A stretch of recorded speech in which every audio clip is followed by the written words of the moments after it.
Hey guys, what's up? We're here back at that G site. Today we're gonna cover John Carter. John Carter of Mars. Yep. You know, which is what they should have made it in the beginning. Yeah, You know? yeah, all along. But I think it's a really bad marketing move to like make it John Carter. Carter. It doesn't make sense to me. So plain. Yeah. So yeah, this stars Taylor Kitsch, Yeah. and Lynn Collins, actually from Wolverine. Yeah, both of them. Both of them from Wolverine. Gambit and Silver Fox. Yeah. Yeah. So there, and then this is directed by Andrew Stanton, Yeah. who did Finding Nemo and Wall-E. Yeah. So all these Pixar guys are doing live action. Of Yeah. Brad Bird. Bird now, Mission Impossible. And this guy, I don't know if anyone else is doing the same route. I think I'll be surprised if John Lasseter does the move.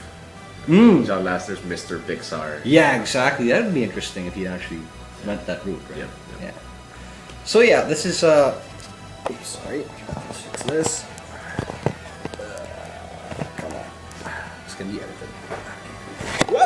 There it goes, and that'll be edited.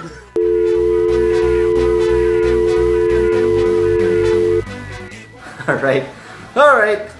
Well, back after these messages. So anyway, so John Carter of Mars is based on that series Edgar of Rice books. Burroughs. Yeah, it was apparently a bunch of serials that he did. Dude, it's like 100 years old.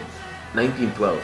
Wow, It that's celebrated crazy. its centennial this year. That's insane. So you know, and the weird thing is that the name recall of John Carter of Mars isn't as huge as that other Edgar Rice Burroughs creation, which is Tarzan. Yeah. But you know, it had enough of a pull and a history that there's been this attempt to make it into a big movie. Right. And because you know, I mean, if you think sci-fi of that era, you tend to think of Flash Gordon more than John Carter. Yeah. But you know, it's got a rich history, and apparently there were follow-up stories after, even featuring the kids of one of the kids of John Carter, who also became Warlord of Mars. Okay. You know, so there. But It's such the thing is, it's 100 years old. Yeah. But it's a novel concept, right? Yeah. When you think about it. Yeah. It's like, I mean, this is the type of, I mean, it's basically about a Civil War veteran. yeah, And he's transported to Mars. from Virginia, Yeah. who's suddenly transported to Mars, which apparently the natives call Barsoom, Yeah. and he's caught in like the civil war also within Mars, not just between two factions, but also between another race called the Tharks. Yeah. Or like the underbelly of Mars. And he's brought in because there's this hot princess of Mars named Jages Torres, played by Lynn Fox. Yeah. Lynn Collins, where she's a fox. So there, dude. Yeah. So he's brought in. I like that part that you know you reunite Taylor Kitsch and Lynn Collins from Wolverine. At the same time, you reunite Karen Hines, James Purefoy, and Polly Walker from Rome, Yeah. and they're all here. Although you don't see Polly Walker, you only hear her voice. Right, So right. so I like those because I was a big fan of Rome. I was not a Okay. fan of the Wolverine movie. Very bad movie.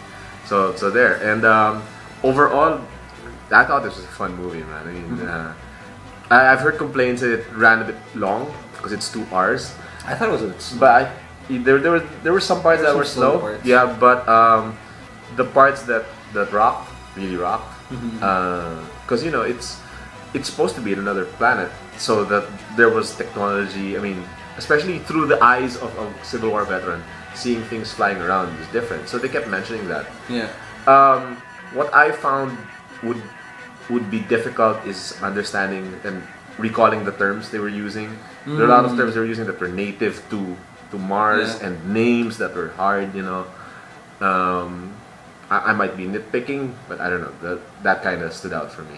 It was okay. I mean, I guess they kept on repeating the terms, you know, and made it repeat. They kept on repeating it, so So we could remember. I could, things, I could, I was able to like catch on eventually. Yeah.